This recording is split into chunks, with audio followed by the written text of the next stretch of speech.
Parcel! Ito ang sagot, ba't wala akong pera? Panay parcel. Hindi naman. Joke lang. Nagpa-parcel lang ako talaga pag kailangan talaga. Pag hindi, hindi naman. Hindi ako umu-order pag hindi. Pag walang ano lang. Pag trip-trip lang mo ano. Or ano lang. Talagang umu-order lang ako pag kailangan. So, ito yung laman.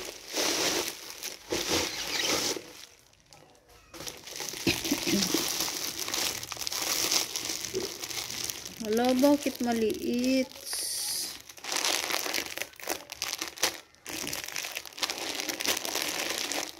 Siguro free ito kasi wala akong pasiwire na order. So, may order akong plastic para paglagyan ng mga order sa akin. So far, di ako kasi sure yung size, kaya ito yung in-order ko.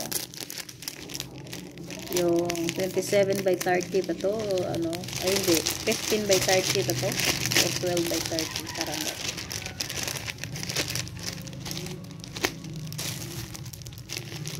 Parang off-white naman. O, parang off-plastic naman siya. Pero parang ang ano dito.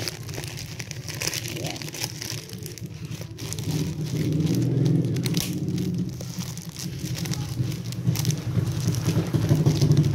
Mas napamura ako dito kaysa doon sa plastic bag. Tapos ang linis tingnan pag ganito. Subukan ko nga.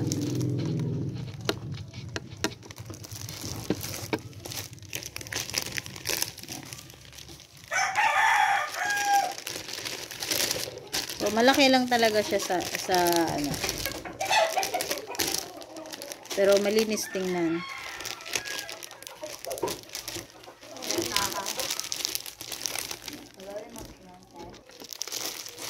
So, yan yung purpose ng plastic. 100 pesos na rin to.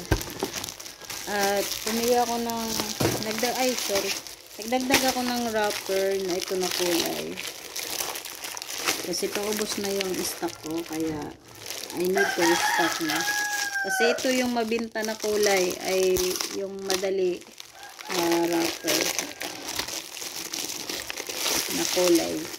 Ang red, pink, white. Yan kasi yung mga magandang, ayan eh.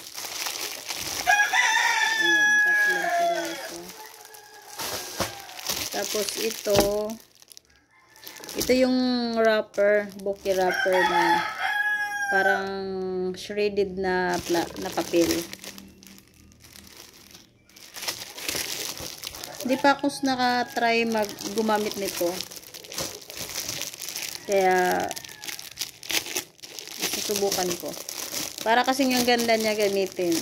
Nakikita ko yung mga bouquet dun sa mga nagga-vlog din ng magawa ng mga bouquet. So ganito siya oh. Ayan. Ayan, ganyan na siya pag naghihiwala. Ayan. Ayan. Para siyang hinag ay parang banig iwan. Basta parang ganun, parang shredded na papel na hindi naman kinontinue. So that's for this ganap. Nag-unbox tayo ng parcel. So far, may parcel ako nung nakaraan.